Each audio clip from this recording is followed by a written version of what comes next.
আমি এই পাগলের মতো এরকম ট্রাক চারিপাশ দিয়ে ঘিরে আমার ক্যামেরার চারপাশে দিয়ে এবার শুট কর।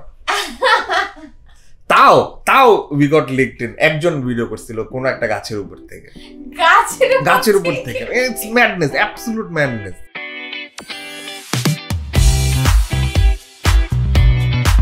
Hi everyone, assalamu alaikum. This is Tasniatik and this is Tasniatik Show and we have a surprise for you. Ọনেকেই জানে না, behind the scene I know very few people যারা হচ্ছে আমার জন্য star, and I'm very glad to announce that I have a friend who was behind the scene of Tandov and Tufan. যে লোকটা বানিয়েছে, যে ছেলেটা বানিয়েছে, he is a very close friend and মজার ব্যাপার হচ্ছে Tasin, welcome to our studio. Thank you, thanks for having me. And he was behind the scene. He made Tandov, he made Tufan. So আমি অ্যাকচুয়ালি মেইন কাহিনীটা বলি, যেটা হচ্ছে যে আমি তাসিনকে দেখতেছি, তাসিন ফেসবুক স্ক্রলে আসতেছে শাকিব খানের সাথে লাল প্রোফাইল পিকচার। আমি আচ্ছা, ও শাকিব খানের সাথে কি করে? দ্যাটস ওয়েন আই নো যে ও হচ্ছে বানাইছে। আমি ইনফ্যাক্ট যখন আমি তুফান দেখতেছিলাম, তুফান আমি কিন্তু হলে দেখছি, ঠিক আছে? সো তখন আমি চিন্তা করছিলাম, বা different story, different actions, different scenes which I have never seen before. হ্যাঁ, সো আই ওয়াজ থিঙ্কিং যেটা বানাইছে কি, এটা ডিওপি কি? ডিওপি আমি বলে দিই, ডিরেক্টর অফ ফটোগ্রাফি, সিনেমাটোগ্রাফিও বলতে পারি আমরা। Okay, so this is the guy. So congratulations to you. You have done tremendous, মানে কি বলবো, out of the world work. Congratulations. I'm so proud of you. So tell me, how was the experience? Experience এটা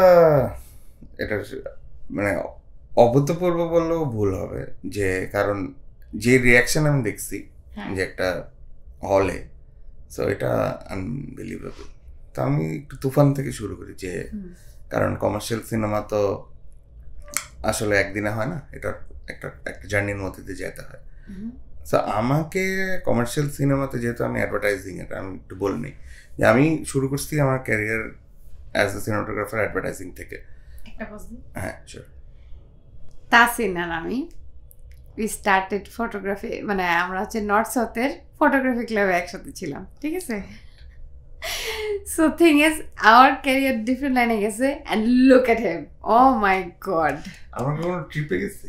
আমরা ট্রিপে গেছি তো বাংলাদেশের ভেতরে কোনো? হ্যাঁ, ভিতরে ট্রিপে গেছি। ইয়েস, আমরা ট্রিপে গেছি। তখন আমরা দুজন মিলে ফটোগ্রাফি, মানে তোর সিন খুঁজতাম, কোথায় ক্লিক মারা যায়, কি করা যায়। So yeah, I have learned photography as well, and he has mastered it, মাশাআল্লাহ। সো ইয়া, তাহলে ওখান থেকেই শুরু করি, নর্থ সাউথ থেকেই শুরু করি। নর্থ সাউথে আমি তো পড়ছি হচ্ছে কম্পিউটার সায়েন্সে। তো কম্পিউটার সায়েন্সে পড়াশোনা আমি দেখি যে আমাদের নিচের নর্থ সাউথ তখন নতুন বিল্ডিং, একদম ক্যান্টিনের পাশে কতগুলো ঘর ছিল, আমি দেখলাম যে হ্যাঁ, তারপর কি বিটা না, ওটা তো বনানী ক্যাম্পাসে। আমি বলছি যে নতুন ক্যাম্পাস, আমরা শিফট হলাম এক সেমিস্টার, 2 সেমিস্টার পরে। হ্যাঁ, শিফট হওয়ার পরে আমরা দেখলাম যে সময় কাটানোর জন্য কিছু একটা লাগবে, যে এত বড় একটা ক্যাম্পাস। তারপর দেখি যে ওই যে রিক্রুটমেন্ট চলে, রিক্রুটমেন্ট হয়, হ্যাঁ ঘুরতে যায়, আমরা ঘুরতে যাবো, হ্যাঁ করবো। তারপর আমি যাওয়া শুরু করলাম ফটোগ্রাফি ক্লাবে। তারপর দেখলাম আল্লাহ, জিনিসটা তো বেশ ভালো, মজা। তারপর আমরা একবার ইন্ডিয়া গেলাম। হ্যাঁ, আমরা ইন্ডিয়া গেছিলাম। আমি 2 বার গেছি ইন্ডিয়াতে ফটোগ্রাফি ক্লাবের সাথে। না, আমি ভুটান যাই।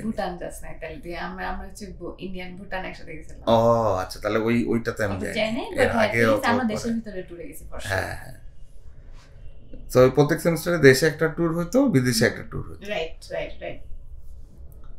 তো ওইটা দিয়ে শুরু করলাম ফটোগ্রাফি। তারপর দেখলাম যে সবাই খুব সুন্দর সুন্দর ছবি তোলে, তা আমার একটা ইন্টারেস্ট জাগলো যে যাক ভালো, এটা তো সময় কাটানোর জন্য এটা একটা ভালো জিনিস। তারপর আমি টুকটাক ছবি তুললাম, টুকটাক।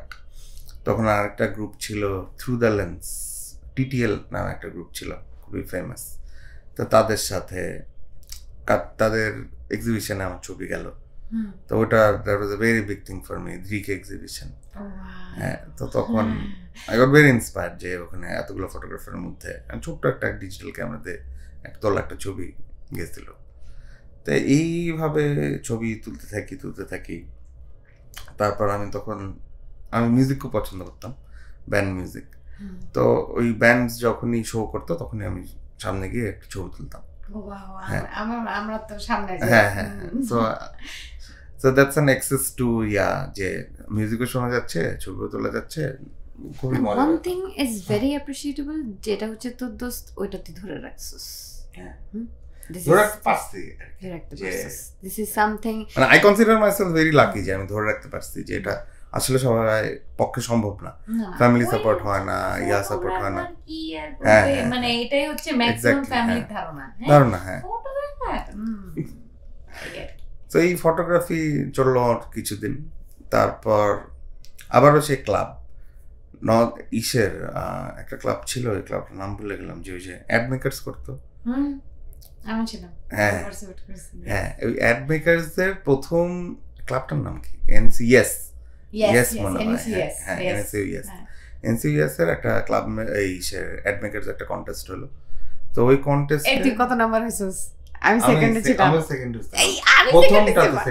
প্রথমটা সেকেন্ড। আমি মানে সেকেন্ডটাতে পরেরটাতে সেকেন্ড হইলাম, পরে হেরে গেলাম।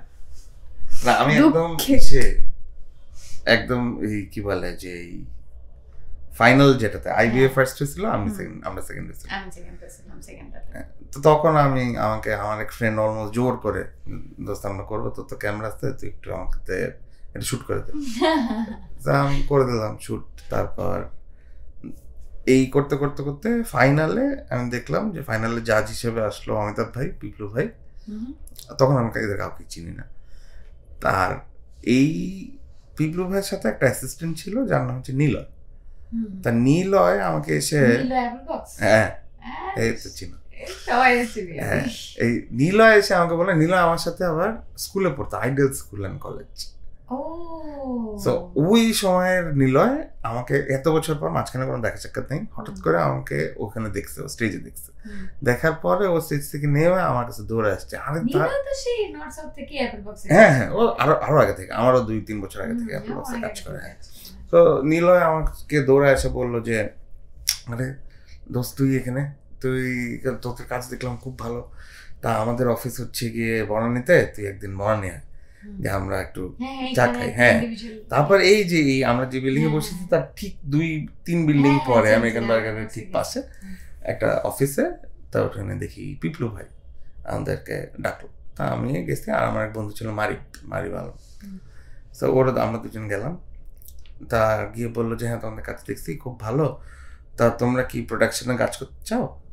তা আমি আমাদের প্রোডাকশন কি, আমরা এগুলো কিছু কোনো আইডিয়াই নাই যে একটা প্রোডাকশন হাউস, যে এই হ্যাঁ। সো ওরা টিভিসি, ওরা তখন টিভিসি বানায়, very established directors and camera house না, প্রোডাকশন হাউস, যে যারা হচ্ছে গিয়ে এরকম প্রপার কমার্শিয়াল বানাচ্ছে তখন। তো তখন আমি বললাম যে, দেখেন ভাই, আমার তো কোনো আইডিয়া নাই কি হয়, আমরা ছবি তুলি, আর মারি হচ্ছে এডিট করে, মারি এডিট করতে পছন্দ করতে। তো আমরা এই দুই কাজ করি। তো এখন দেখেন আপনাদের কোনো কাজে যদি আমাদের লাগে তাহলে, হ্যাঁ, আমাদের তো ফটোগ্রাফার লাগেই বিভিন্ন ছবি। তা আমার প্রথম কাজ ছিল হচ্ছে মডেল ছবি তোলা। যারা অডিশন দিতে আসতো তাদের সুন্দর করে ছবি তুলে প্রেজেন্টেশনে বসায়, এটা প্রেজেন্ট করা। তো এটা আমি করলাম কিছুদিন। তারপর তখন ডিজুসের একটা অ্যাড হচ্ছিল, যে মোরা ঝঞ্ঝার মতো উদ্যান, সেই ডিজুস বেঁচে ছিল তখন। সে ডিজিউসের লাস্টের দিকের গল্প এটা। তো লাস্টের দিকের একটা আসলো, একটা স্ক্রিপ্ট আসলো আমাদের প্রোডাকশন হাউসে, অ্যাপল বক্সে, যে এই মরজঞ্জার মতোদ্দাম এই গানের সাথে ডিজিউসের একটা অ্যাড হবে। এদের জন্য ওদের হাজার পোলাপান লাগবে। তা আমাকে বললো যে, তুমি তোমার সাথে পারো, তুমি তোমার সব বন্ধু বান্ধব নিয়ে আসো, তাদের মধ্যে থেকে ঢাকা মেডিকেলে শুট হয়েছিল। Are you serious? You were there? I was there too. The world is so small. Dhaka মেডিকেলে শুট হয়েছিল, ঢাকা ইউনিভার্সিটিতে শুট হয়েছিল। হলে হ্যাঁ, হলে। তারপর হচ্ছে এই তারপর আমি ওই ওই ইসে তো ওটা শ্যুট করতে আসছিল হচ্ছে একটা ইন্ডিয়ান ডিপি, যার নাম হচ্ছে তুষারকান্তি রায়। তো ওইটা শ্যুট হয়েছিল যে একটা ক্যামেরাতে 5D Mark II। তা আমিও তখন একটা নতুন ক্যামেরা কিনছি, ওটার ওই same camera 5D Mark II। তা ওই স্টেজেও আমার কোনো আইডিয়া নাই যে ডিরেক্টর অফ ফটোগ্রাফি যে একটা ইম্পর্টেন্ট মানুষ। সামহাও আমার কেন জানি ধারণা ছিল যে ডিরেক্টররাই মনে হয় পুরা জিনিসটা করে, যে ক্যামেরা চালানোর জন্য যে একটা আলাদা ডেডিকেটেড মানুষ আছে। টিল দ্যাট আমার তখনও আইডিয়া ছিল না, আনটিল আই স হিম, যে তুষারকান্তি রায় সে কী করে। তা আমি খুবই ক্লোজলি নোটিস করলাম যে হোয়াট দিস গাই ডু। তারপর দেখলাম যে ও এই ক্যামেরা দিয়েই, তুষারকান্তি রায় সম্পর্কে আরেকটু বলি, ও তখন কেবল ধোবি ঘাট শ্যুট করে আসছে আমির খানের। হ্যাঁ, সো হ্যাঁ, ব্রিলিয়েন্ট সিনেমাটোগ্রাফার। তারপরে আরও অনেক ফিল্ম করছে ও। রিসেন্টলি ময়দান ইসের অক্ষয় কুমারের, আমার ওই তুফান শ্যুট করার সময় ওনার সাথে একবার দেখা হয়েছিল। তখন আমি বলছিলাম ওনাকে যে আপনার কাছে তো আমার মনে নাই হয়তো যে আমি কিন্তু ওখানে ছিলাম। হ্যাঁ, তো ও ময়দানও ইসে শ্যুট করতেছিল, কলকাতাতে শ্যুট করতেছিল। তা ইসে তারপর তো তুষারকে দেখে আমি আই ওয়াজ ভেরি ইন্সপায়ার্ড। তা ফটোগ্রাফি থেকে যেহেতু শুরু, তা ফটোগ্রাফি হচ্ছে গিয়ে তো একটা ফ্রেমের গল্প, যে একটা স্টোরি। তো ফটোগ্রাফি ক্লাব থেকেও হোক আর নিজের পড়াশোনা থেকেও হোক, তখন স্টোরি টেলিংয়ের একটা জিনিস আমাদেরকে শেখানো হতো সবসময়, এবং আমরাও শিখতে চাইতাম যে how to tell a story through a frame. তো ওই ফ্রেমের গল্প খুঁজতে খুঁজতে, তো তখন সেটা যেহেতু এক ফ্রেমে, তো এক ফ্রেমে ইট has to be very precise, very spontaneous, যে একটা ফ্রেমের গল্প ওই একটা ফ্রেমের মধ্যেই থাকতে হবে। তা আমি যখন এইটার সাথে পরিচিত হলাম যে এটা cinematography is all about 24 frames. So একটা ঘটনা ঘটবে, you will capture it, and the way you capture it, it tells the story, it tells the mood, যে কী হচ্ছে, কেন হচ্ছে, কোথায় হচ্ছে। তো it has to be through your eyes. তো এই জিনিসটা আমি অবজার্ভ করা শুরু করলাম যে how this people do this things.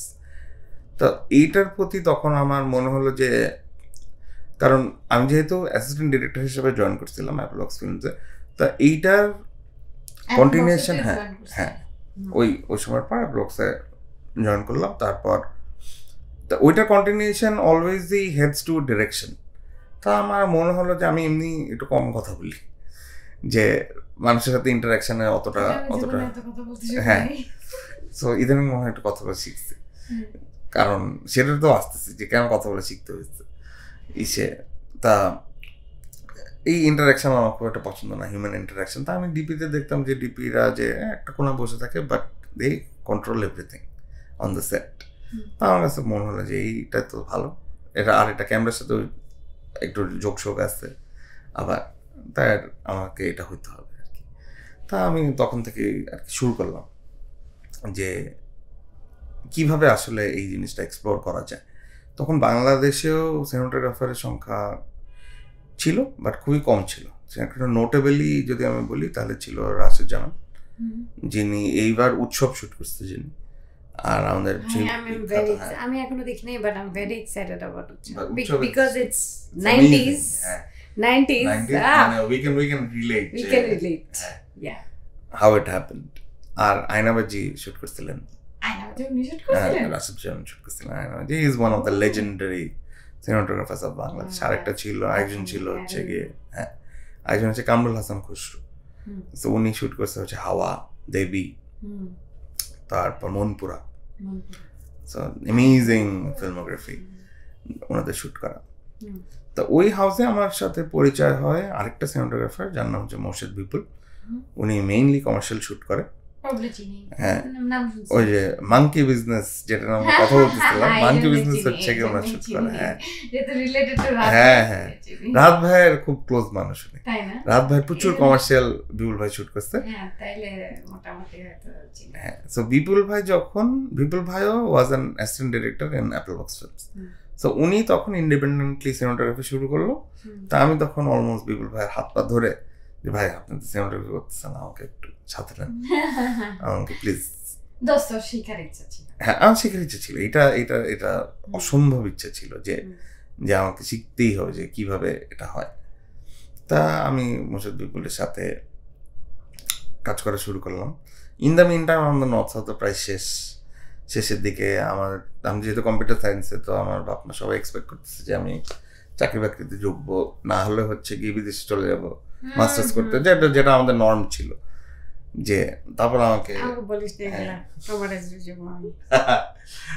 Depressing, হ্যাঁ ডিপ্রেসিং, যে মানে ব্যবসা করবো, ব্যবসা দিয়ে কি হবে, হ্যাঁ অন্য একটা কাজ করবো, অন্য একটা কাজ, চাকরি আছে, ভালো চাকরি আছে, ভালো চাকরি করতে মানে ভালো চাকরি করতে হবে, বাপ মার প্রাইড, হ্যাঁ প্রাইড, যে তুমি কোম্পানিতে চাকরি করো, প্যাশন ফলো করা বেশি মানুষের পক্ষে। বাট আমি থ্যাঙ্কফুল আমার বাপ মার কাছে যে আমাকে কখনো ওইভাবে প্রেসার দেয় নাই যে তুমি এটা কেন করতেছো, তোমার এটা করা যাবে না। মানে প্যারেন্ট সাপোর্ট ছিল, মানে ওরকম, হ্যাঁ I had to convince, and মানে কখনো ওরকম ডিরেক্টলি না বলে নাই যে এটা করবা না, যা অথবা আমাদের আছে না, আমাদের অনেক বন্ধু বান্ধবকে দেখছি আমরা যে হ্যাঁ আমার বাপ অলওয়েজই হচ্ছে গিয়ে যে ওই ব্যাপারটাতে ইয়া ছিল যে আচ্ছা ঠিক আছে তুমি দেখো, as long as you're not doing something illegal, I'm good with it. Amma is always very tense, Allah কি হবে তোমার, অমুকের ছেলে অমুক হয়ে গেছে, হ্যাঁ হ্যাঁ হ্যাঁ। সো আমি ওটাকে এখন লুকিং ব্যাক আফটার 14 years আমি ওইটাকে নেগেটিভ হিসেবে কিন্তু দেখি না, আমি দেখি যে দ্যাট ওয়াজ অলসো নিডেড, যে হ্যাঁ। সো ওই রিয়ালিটি চেকটা কিন্তু আমাদেরকে পুশ করছে অন্যদিকে যাওয়ার জন্য, অন্যদিকে অ্যাজ ইন যে more focused on you have to be successful in what you do, otherwise you won't be able to, মানে তুমি বাসাতেই ফাইট করতে পারবে না, তোমার দুনিয়ার সাথে ফাইট করা তো ডিফারেন্ট কথা। সো একটা ডিফারেন্ট প্রফেশন যদি তুমি চুজ করো তাহলে তো মানে ওইটা মানে which is out of the line, so maximum মানুষই ফেলিয়ার, হ্যাঁ এক্স্যাক্টলি। সো এর 90% মানুষই ফেল করবে, এটা স্বাভাবিক। And film making is such a job যে এটা পৃথিবীতে সবচেয়ে আনসার্টেন জবগুলোর মধ্যে একটা। It can be a failed business, it can be a hit, হ্যাঁ। সো বাট খুবই কম চান্স এটা, হ্যাঁ মানে এটা মানে নো ওয়ান নোজ যে I still don't know what's my next paycheck is gonna come from. So we live on that kind of edge. তা আমাদের বাপ মা তো আসলে শিক্ষিত, তারা তো ওই জিনিসটা বুঝে গেছে যে ও যেদিকে যাইতেছে সেটা কিন্তু এরকম হবে। তো আমি মনে করি যে আমাদেরকে ওই রিয়েলিটি চেকটা দেওয়া তাদের দায়িত্ব ছিল, এবং তারা করছেও, এবং এখনো টিল নাও তারা কিন্তু দিয়ে যাচ্ছে যে রিয়েলিটি চেক, যে নেক্সট ফিল্মটা হ্যাঁ নেক্সট কি হ্যাঁ ইয়া কি হ্যাঁ হ্যাঁ। সো ওইটাই আর কি, যে তারপর এই তো গেল, তারপর আমি কিছুদিন আবার তারপরে এই বাসার এই ইয়া চলতেই থাকলো, আর তার মধ্যে আমি I keep on assisting all the things I can get in my hand. I learned. So তখন তুই vastly শিখছিস, হ্যাঁ hands on যে প্রোডাকশন কিভাবে চলে, একটা সেট কিভাবে রান করতে হয়, একটা ডিপি কি করে, মানে I was always an observant, যে আসলে মানে তখন থেকে আমি দেখছি যে মোচুর বিপ্লব ভাই কাজ করতো, হ্যাঁ ডিওপি হচ্ছে গিয়ে যে ডেজিগনেশন, আর সিনেমাটোগ্রাফারটা হচ্ছে গিয়ে যে দ্য ওয়ার্ক ইউ ডু, যেমন ফটোগ্রাফার তেমন হচ্ছে গিয়ে যে সিনেমা ক্যামেরাটা যে সিনেমাটোগ্রাফারই বলে না, this has a short term, না সিনেমাটোগ্রাফার। সো তখন ধরো আমি দেখছি না যে মোশাররফ বিপ্লব ভাই কাজ করতে তখন অমিতাভ ভাইয়ের সাথে, later on I worked a lot with Amitabh ভাই, বাট তখন as an assistant I observed যে হাউ দিস গাই, তখন উনি কেবল আয়নাবাজি করতেছে, তার আগে মানে he made like 1500 commercials. So এটা নর্মালি কেউ জানে না কিন্তু, যে কমার্শিয়াল যা বানায় মানে they are always behind the lines. Commercial 1500, can you imagine যে 1500 কমার্শিয়ালস উনি বানাইছে, মোর দেন দ্যাট মেবি। আমি নিজে ওনার সাথে 50টা বেশি কমার্শিয়াল শুট করছি। তুই কয়টা বানাইছিস? আমি অলমোস্ট 450 তো হবে। আমি তোকে দ্বারা একটু সালাম দিই, ঠিক আছে? আমি you are my friend, but আমি নিজের আমার কোনো আইডিয়াই নেই তো কি করছিস তুই এত বছর। So kudos to you.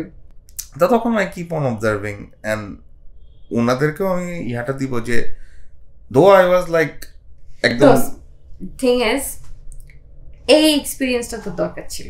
আমার পয়েন্ট অফ ভিউতে।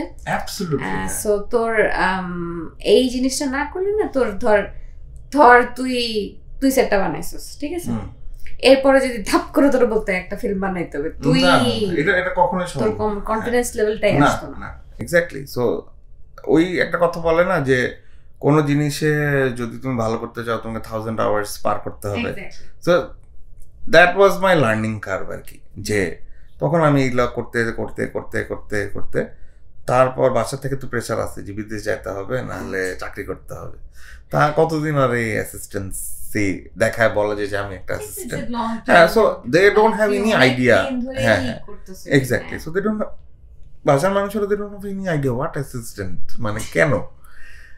তারপর আমি এটা বোঝানো সম্ভব না, এটা এই যুগে হয়তো সম্ভব, বাট আমার 14 বছরের আগে এটা নট পসিবল যে বোঝানো যে আমি assistant and I will be assistant for next 10 years।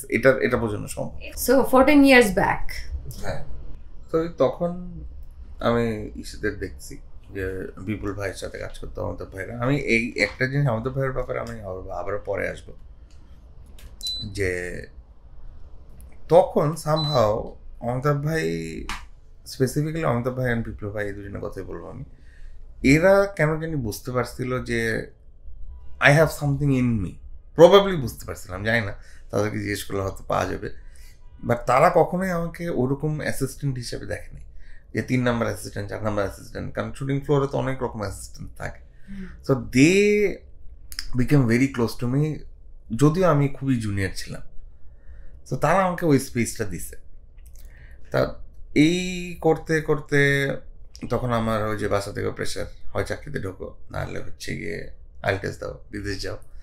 আমি আইএলটিএস দিলাম। তারপর দেখি যে আমার বন্ধু বান্ধবরা অ্যাপ্লাই করতেছে, বিভিন্ন জায়গায় অ্যাপ্লাই করতেছে। আমি দেখলাম যে বিদেশি যখন যাইতে হবে, বিদেশে গেলে মনে হয় বাপ মা একটু ঠান্ডা থাকবে, তা যাই একটু ফিল্ম স্কুলে পড়ি। ফিল্ম স্কুলে অ্যাপ্লাই করা শুরু করলাম। তা প্রথমে অ্যাপ্লাই করলাম প্রাগ ফিল্ম স্কুল। মনে হলো যে একটু ঘোরাও হবে, ইউরোপও দেখা হবে। বাবা টাকা খরচ করে তো আসলে ইউরোপ ঘোরা যাবে না। তো না, বলছি ইন্টারেস্টিং স্টোরি আছে। তারপরে প্রাগ ফিল্ম স্কুলে করলাম, দেখলাম যে ওদের $12,000 লাগে ওদের টোটাল কোর্সে। তো আমার আসলে এত টাকা নাই, $12,000 1.5 বছরের কোর্স। তা আমি দেখলাম যে আমার কাছে টোটাল হিসাব করে বাংলা টাকায় $3-4 হাজার মতো হয়, এবং অ্যাপ্লাই করতে ওরকম $100 মতো লাগে। তা আমি অ্যাপ্লাই করলাম, তারপর পেয়েও গেলাম। আমি পেয়ে যাওয়ার পরে না, তখন টাকা তো আর, এটা তো এক সেমিস্টারের মানে পুরোটা একসাথে দিতে হয় না, তো যে ফার্স্ট ইনিশিয়াল স্টেজে। আমি দেখলাম যে আমাকে যদি, আমি চিন্তা করলাম যে আমার বাপের যদি আমাকে টাকা নাও দেয় তাহলে আমার কত টাকা লাগবে। তখন আমি দেখলাম যে $5,000 মতো লাগবে ফর দ্য ফার্স্ট সেমিস্টার। এরকম 3টা সেমিস্টারে $12,000, এরকম $4,000 করে মনে হচ্ছে, আমার এক্সাক্ট নাম্বার মনে নেই এখন। তারপর আমি পাইলাম, আমি বাপের কাছে গেলাম যে বাবা, আমি তো এই যে এরকম প্রাগ ফিল্ম স্কুলে চান্স পাইছি। তাকে বললাম আমার বাবা ডক্টর। বললো যে হ্যাঁ, আমি প্রাগে গেছি কনফারেন্সে, খুব সুন্দর জায়গা, বাট তুমি ওখানে কেন যাবে? মানুষ আমেরিকা যায়, কানাডা যায়, অস্ট্রেলিয়া যায়, তুমি প্রাগ কেন? এই ইস্ট ইউরোপিয়ান কান্ট্রি, হ্যাঁ ইস্ট ইউরোপিয়ান কান্ট্রিতে তুমি কেন যাবা?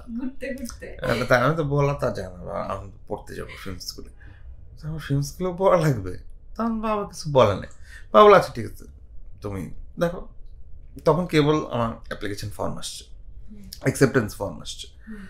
তখন আমি করলাম। তারপর কাটটু 6 মাস ধরে আমাকে ভিসা দেয় না, তো দেয়ই না আমাকে করতে। ভিসার অ্যাপ্লিকেশন দিতে নিয়ে গেল দিল্লি গিয়ে আমি ভিসার অ্যাপ্লিকেশন জমা দিতাম, কারণ তখন স্টুডেন্ট ভিসা জমা দেওয়া যেত না ঢাকায়, জমা দিতে যাইতে হতো দিল্লি। তো দিল্লিতে গেলাম, আমি 7 দিন দিল্লিতে থাকলাম। দিল্লিতে দুনিয়ার ছবি তুললাম, একটা ফ্যান্টাস্টিক টাইম, অল অ্যালোন। তখন প্রথমবারের মতো, এর আগে যখনই বিদেশি ট্যুরে গেছি তখনই কারোর সাথে গেছি, নাহলে গ্রুপে গেছি, নাহলে বাবার সাথে গেছি। তো ওইটা সময় ছিল, that was my first tour, যে একদম একা একটা হোটেলে। আমি প্রতিদিন সকালবেলা এমবেসিতে যাই, তারপর হচ্ছে কি এই কাগজ জমা দিই, সেই কাগজ জমা দিই, একদিন ইন্টারভিউ দিই। তো একদম কাচের মতো। আমার এখন মনে হচ্ছে যে একটা ইন্টারভিউ হলো, আমি এই পাশে বসা, আরেক পাশে আরেকজন বসে, মাঝখানে একটা কাজ। এখন ইউএস ইন্টারভিউগুলো যেরকম হয় আর কি, কোভিডের পরের ইন্টারভিউগুলো তখন ওরকম ছিল। তো তখন আমাকে অদ্ভুত অদ্ভুত কোয়েশ্চেন করলো, হ্যান করলো, ত্যান করলো। তারপর আমাকে দিল না ভিসা 6 মাসে। 6 মাস পর আই রিয়েলাইজ যে আমি ভিসা পাইনি এবং আমার সেন্সটা শেষ হয়ে যাচ্ছে। তো তখন আর একটা হার্ট ব্রেক। তো তখন ইন দ্য মিন টাইম আমার এই অ্যাসিস্ট্যান্স চলতেছে। তারপর আমি কয়েকজনকে বলছিও যে আমি প্রাগে যাচ্ছি যে পড়তে। তারপর সবাই আমাকে জিজ্ঞেস করা শুরু করলো, তুমি যাও নাই এখনো? তুমি এখনো যাও নাই? ও আচ্ছা। তো এই চলতেছে। তো চলতে চলতে আমি 6 মাস পরে বুঝলাম যে আসলে প্রাগে যাওয়া হবে না, কারণ সামহাও আমার ভিসা অ্যাপ্লিকেশনে কোনো একটা ঝামেলা হয়েছিল, সেই জন্য ওরা ক্ল্যারিফাইও করে না। আর প্রাগের ওই যে চেক রিপাবলিকের ব্যুরোক্রেসি একদম বাংলাদেশের মতো। কোনো একটা টেবিলের একটা ফাইল এই টেবিল থেকে ওই টেবিলে যেতে নাকি 6 মাস সময় লাগে। মানে এরকম অদ্ভুত অদ্ভুত সব জিনিস আমি দেখলাম ওই এই ব্যুরোক্রেসির এই চক্করে। তারপর আমি অ্যাপ্লাই করা শুরু করলাম একদম যেদিকে তাকাই সেদিকে। যেমন আমি একদম ধরে ধরে লস অ্যাঞ্জেলস ফিল্ম স্কুল থেকে শুরু করে, নিউ ইয়র্ক ফিল্ম স্কুল থেকে শুরু করে, সিডনি ফিল্ম স্কুল থেকে শুরু করে সব জায়গায় অ্যাপ্লাই করছি। তারপর somehow I got accepted in every film school. আমি জানি না কেন, but I got accepted. Europe বাদে। আমি তখন ইউরোপের প্রতি রাগ যে ইউরোপে যাও না, ঠিক আছে। আর বাবা মা যেহেতু চায় যে ইংল্যান্ড, সরি ইউকে অথবা অস্ট্রেলিয়া অথবা কানাডা এদিক যাইতে, তা আমি গেলাম আমার বাবাকে। তারপর আমি হচ্ছে গিয়ে অ্যাপ্লাই করা শুরু করলাম। তারপর আমি পাইলাম 2টা ফিল্ম স্কুল, একটা হচ্ছে টরন্টো আর একটা হচ্ছে গিয়ে Sydney film school. Sydney film স্কুলে আমি টরন্টো ফিল্ম স্কুলে দেখলাম যে $50,000 পার ইয়ার। কোথায় 12 কোথায় 50। তো $50,000 তা আবার বাবাকে বললাম যে বাবা $50,000 তো ইটস অনেক। তা আমার বাবা আমাকে বললো যে কানাডাতে যাচ্ছ না, তাহলে তুমি ফিল্ম স্কুলটা করে একটা মাস্টার্স করে এসছো, ইঞ্জিনিয়ারিং মাস্টার্স। তো এইটা যদি করো, হ্যাঁ, তো এটা যদি করো তাহলে তোমাকে আমি দেবো, তোমাকে টাকা দেবো। হি এগ্রিড যে আমাকে টরন্টো ফিল্ম স্কুলে টাকা দিবে, এবং হি ডিপোজিটেড $5,000 ফর দ্য অ্যাডমিশন। তখন আমার মোটামুটি করা শুরু হলো। তার কয়েকদিন পরে আমার কাছে আসলো সিডনি ফিল্ম স্কুলের অ্যাকসেপ্টেন্স অফার। তো সিডনি ফিল্ম স্কুলের অ্যাকসেপ্টেন্স অফার, তো আমি দেখলাম যে সিডনি ফিল্ম স্কুল আরও অনেক কম। ওটাতে ছিল 12, এটা হচ্ছে $25,000 Australian dollar. That's not a lot of money. আর ইন দ্য মিন টাইম আমিও কিছু সেভিংস করছি, কারণ হচ্ছে কি আমি কাজ করতাম আর বাবা মা বাসে থাকতো, আমার ওরকম খরচ নেই। So I had a bit of savings. তখন আমি আবার বাবার কাছে গেলাম, বাবা বললাম যে এটা কম, কারণ আই ওয়াজ নট শিওর যে এত টাকা খরচ করে আমি আসলে what do I actually achieve, যে আসলেই কি আমি এই টাকা রিটার্ন করতে পারবো, অথবা এই টাকা কি আমি আসলে আমার কাজে লাগবে নাকি। হ্যাঁ, আমার আই হ্যাভ নো আইডিয়া, কারণ আমি তখনও তো এক্সপ্লোর করতেছি বাংলাদেশে একটা ছোট্ট একটা ইন্ডাস্ট্রিতে একটা আমি অ্যাসিস্ট্যান্টের কাজ করি। তা আমার এক্সপ্লোরেশন তো অতটুকুই। আমি জানি যে এটার ক্যাপাবিলিটি আছে, এটার পসিবিলিটি আছে। বাংলাদেশে তখন সিনেমা হয় না, বাংলাদেশে তখন ওই যে বছরে 1-2টা ওই অমিতাভ ভাইয়ের এক আয়নাবাজি হলো, তার কিছুদিন পরে, তারপর মানে ধরো 4-5 বছর পর পর একটা করে ফিল্ম হয় এরকম বাংলাদেশে। হ্যাঁ, অনেক কম। ইদানিং একটু বাড়ছে, বাট তখন একদমই কম ছিল। আর কি ছিল, অ্যাডভার্টাইজিং তখন ছিল, যে অ্যাডভার্টাইজিং চলছে, তাও ইটস ভেরি আনসার্টেন, এই আছে এই নাই, এই ব্র্যান্ড এখন করতেছে, ওই ব্র্যান্ড এখন করতেছে, তো অলওয়েজই একটা ইরেগুলারিটিস ছিল। তখন আমি সব কিছু চিন্তা করে আমি সিডনি চলে যাই, সিডনি ফিল্ম স্কুলে গিয়ে পড়ি। I went straight away. Did you complete? Huh? Oh, so proud of you. So proud of you. I didn't know that you completed the film school. আমি ফিল্ম স্কুল 1 বছর পড়ছি, তারপর আবারও পড়ছি ইন আ সেন্স যে আমি 1 বছর film স্কুলে পড়লাম।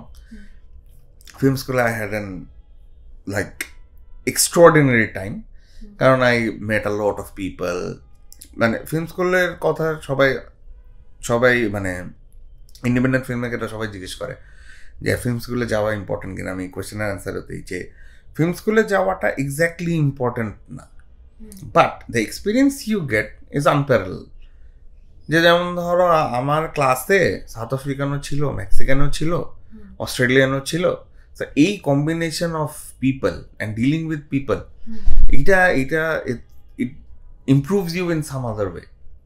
আর আরেকটা জিনিস যেটা, যে working in different country always brings the best and worst out of you. যে তুমি কি ভয় পাও, অথবা তুমি কি মানে ম্যানেজমেন্ট থেকে শুরু করে তোমার ইয়ার থেকে শুরু করে, film making is all about management. তোমার কনভিন্স করতে হয় মানুষজনকে এটা করার জন্যে। সো এই সব কিছুর একটা কম্বিনেশন তুমি ফিল্ম স্কুলে পাও। বাট ইটস নট অ্যাবাউট যে তোমাকে কীভাবে লাইটিং করা শিখাবে, ক্যামেরা চালানো শিখাবে, বাট দ্যাটস ভেরি বেসিক। এবং সেটা আমি অলরেডি জানতাম। আমি 4 বছর যেহেতু আমাদের ইন্ডাস্ট্রিতে কাজ করছি, এবং আরও বেটার ইকুইপমেন্টস, আরও বেটার জিনিস দিয়েই কাজ করছি। ফিল্ম স্কুল আসলে ওটা শেখায় না। ফিল্ম স্কুল হচ্ছে কি শেখায় যে how to manage your self. তারপর এই যে আমি একটা মানুষ একলা ছিলাম সিডনিতে অ্যাজ আ স্টুডেন্ট, তা আমি তো এটাও কখনো বাংলাদেশে কখনো থাকিনি, কারণ সাধারণত মধ্যে বাপমার সাথে থাকছি। সো ওইটাও আমাকে অন্যভাবে এনকারেজ করছে to maintain yourself, to compose yourself, যে how to feed yourself. মোট কথা যে আমরা যেভাবে মানুষ হচ্ছি, হ্যাঁ, সেলফ ডেভেলপমেন্ট। তার এই সেলফ ডেভেলপমেন্টের অপরচুনিটিস তো আসলে বাংলাদেশে বসে পাওয়া সম্ভব না। কারণ আমরা যেরকম যেরকম একটা সাপোর্ট সিস্টেম, না, এটা সম্ভব না। তারপর I started working in Australian TV drama. তো ওখানে প্র্যাকটিস করলাম। তারপর রাইট। সো ওইটা একটা মানে আরেকটা এক্সটেন্ডে নিয়ে যায়। ওটা তোমার দুনিয়াকে অন্যভাবে দেখার একটা সুযোগ করে দেয়। যেমন আমার যে আমার ফিল্ম স্কুলের ইন্টার্নশিপ ছিল, নেটফ্লিক্সের একটা মুভি আছে রিপটাইড, ওইটার লাইটিং ট্রাক হচ্ছে গিয়ে যে ধরো লাইটিং যে ডিপার্টমেন্টটা আছে, সো সেই লাইটিং ডিপার্টমেন্টের হেড হচ্ছে গ্যাফার। সে গ্যাফারের 6 নম্বর অ্যাসিস্ট্যান্ট, সেটা হচ্ছে আমার ফিল্ম স্কুলের ইন্টার্নশিপ। তো আমার জন্যে ওইটা ছিল মানে একটা rarest opportunity to see a world class production happening right in front of my eyes. তা আমি তো হচ্ছে চাইছি ক্যামেরাম্যান, সিনেমাটোগ্রাফার। তা আমি দূর থেকে দেখতাম যে একটা সিনেমাটোগ্রাফার কীভাবে শ্যুট করতেছে, ইটস $1 million ফিল্ম। তো সেটা তো আমার এক্সপোজার তো বাংলাদেশের অ্যাডভার্টাইজিং পর্যন্তই ছিল। তারপরে তো I had no exposure to big films. হ্যাঁ, আমি নেটফ্লিক্সের, বাট ওই যে বললাম লাইটিং এর 6 নম্বর অ্যাসিস্ট্যান্ট হিসেবে I shot like 4-6 months, 4 to 6 এরকম, 4 to 6 months ওই প্রোডাকশন চলছে। হ্যাঁ, তারপর আরেকটা সিরিজ ছিল ডক্টর, ওটা অস্ট্রেলিয়ান ভেরি পপুলার সিরিজ। ওইখানেও আমি অনেক দিন কাজ করছি অ্যাজ আ লাইটিং টেকনিশিয়ান। তো ওই যেটাই করছ না কেন, মানে পার্ট অফ নেটফ্লিক্স, ওটা added value to your current situation. হ্যাঁ, মানে আমি এগুলো কেন বলতেছি যে this are all my learning curves. So I saw in a close hand, যেহেতু ওই যে প্রথমে বললাম যে I used to observe a lot of things. So in that way I always kept learning যে how to deal with this kind of situation. কারণ as a cinematographer you always have to face difficulties some other way, এই location, এই হ্যান, এই ত্যান, এই lighting, এই camera. So you always have to make decisions and you have to always learn through the steps. So এই চলতে থাকলো। তারপর যেটা হলো যে আমার ভিসা শেষ, ভিসা শেষ, কারণ ওটা ছিল 2 বছরের ভিসা। মাস্টার্স কি করছিলি? Yes. Oh man, masters in moving image.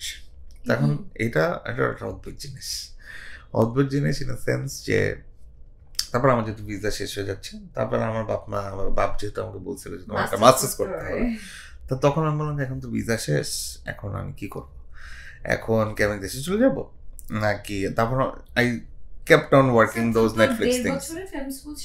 হ্যাঁ, তারপর I kept on working on these Netflix things and all that. তারপরে যেটা হলো যে সেটা তো I really want to work there, কারণ হচ্ছে কি that first of all that pays really well, যদিও 5 number assistant, but that pays in dollars and it's really good rate. তারপর এটা নেটফ্লিক্স। তো আর তখন নেটফ্লিক্সের অনেক টাকা, এখন যেরকম একটু ইয়ার হয়ে গেছে, যেমন এখন কমে গেছে, মানে কি স্যাচুরেটেড মার্কেট।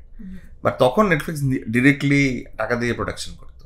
এখন হচ্ছে কি প্রোডাকশন করে আউটসোর্স করে ফেলে, তারপর you have to sell it to Netflix.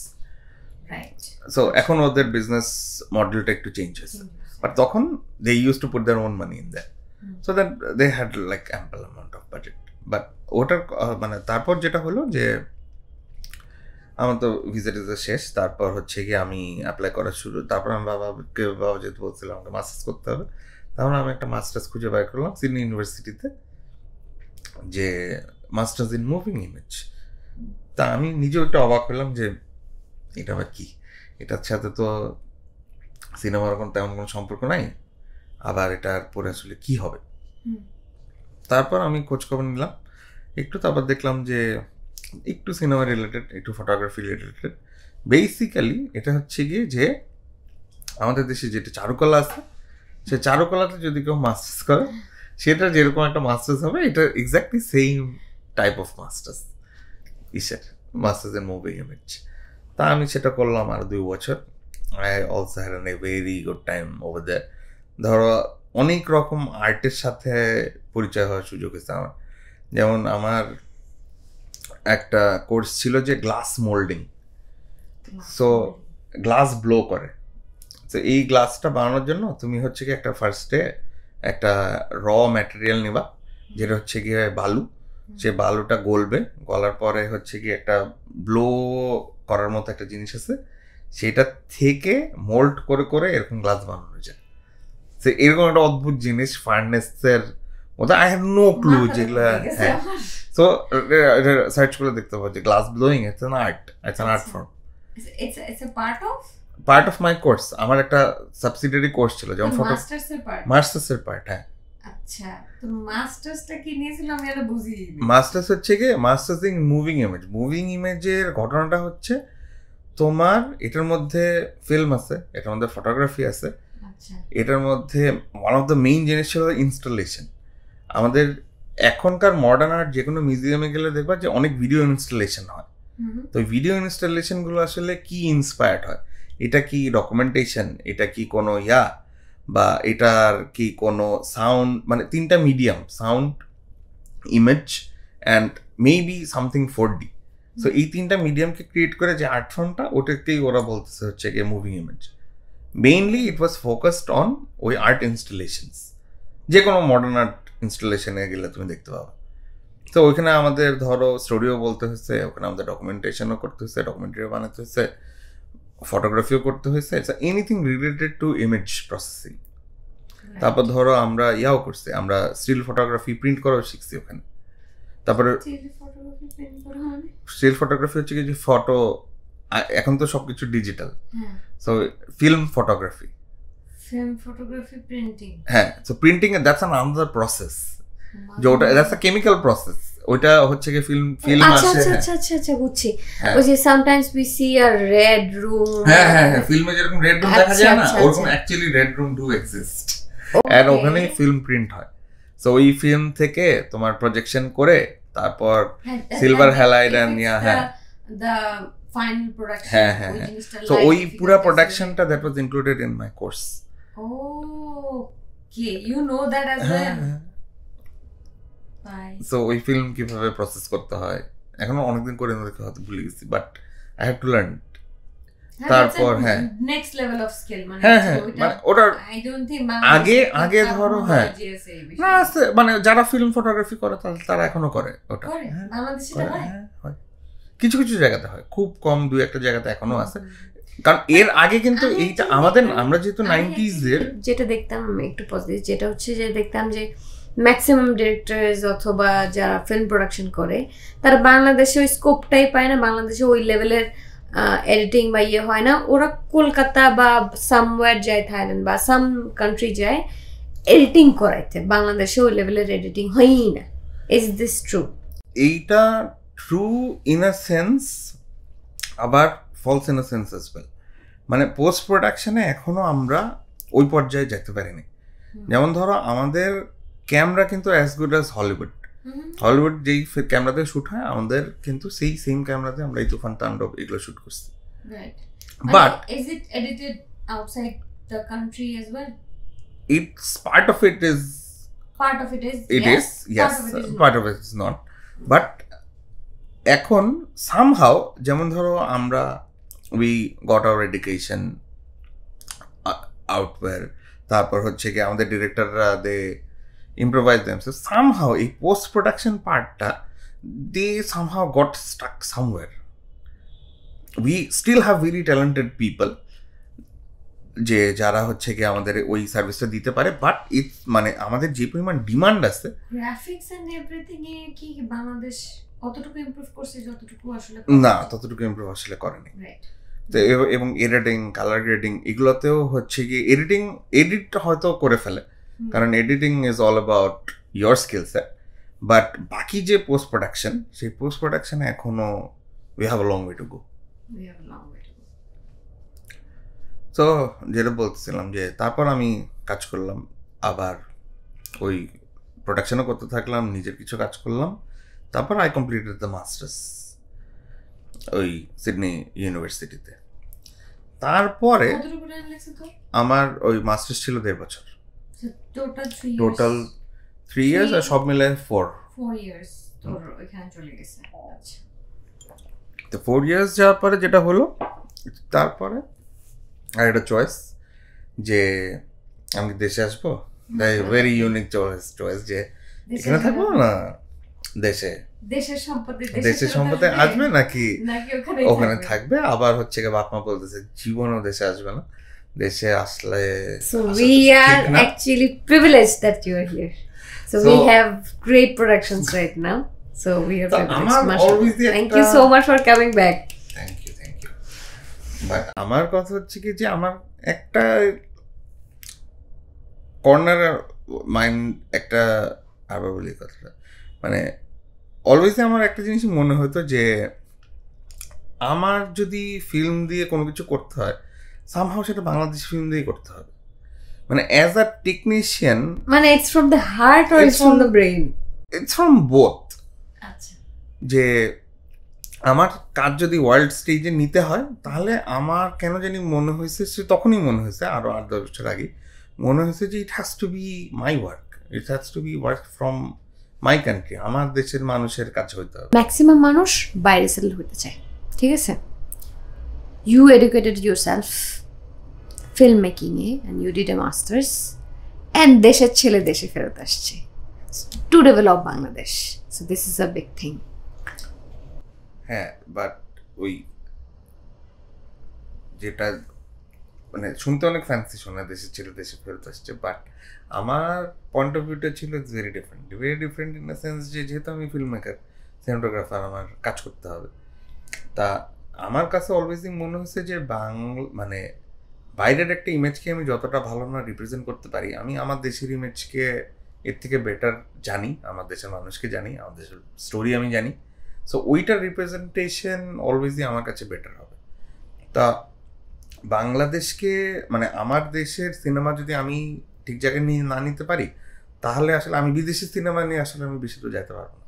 এটা আমার কাছে কখনোই মনে হয় না যে আমি, আচ্ছা হ্যাঁ, as a technician I can do a good job in Australia or in Bollywood or anywhere else, but এই ইমেজ, এই নেশন, এই লোকেশন, এগুলো আমার ধারণা আমার দেশেরটা আমি ভালো জানি। সো এইটার একটা ভালো প্রমাণ হচ্ছে গিয়ে যে আমরা লাস্ট দেখছি যে আদনানের আলী কানজে গেল। সো এইটা we dreamed like long time ago যে আমাদের দেশের সিনেমা আমাদেরকেই নিতে হবে, এটা no one will take the responsibility. This are two different, মানে ধর এই টাইপটাই ডিফারেন্ট, মানে তুফান যে বানাইছস তুই, অথবা তুই যে তাণ্ডব নিয়ে কাজ করছস, মানে দুটা ডিফারেন্ট ক্যাটাগরি যেটা বাংলাদেশের মানুষ আগে কখনো দেখে নাই।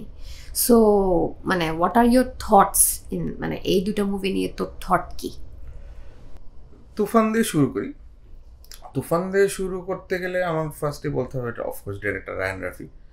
তা আমি যখনই অ্যাডভার্টাইজিংয়ে কাজ করতাম তখন রাফির সাথে যেহেতু নিকেতনে ওঠা বসা, তো রাফির সাথে আমার অনেকবার দেখা হয়েছে তার 1-2 বছর আগে থেকে, যে কিভাবে তা রাফি আমাদের সাথে দেখা হলেই অলওয়েজ বলতো যে ভাই আমাদের একসাথে কাজ করতে হবে।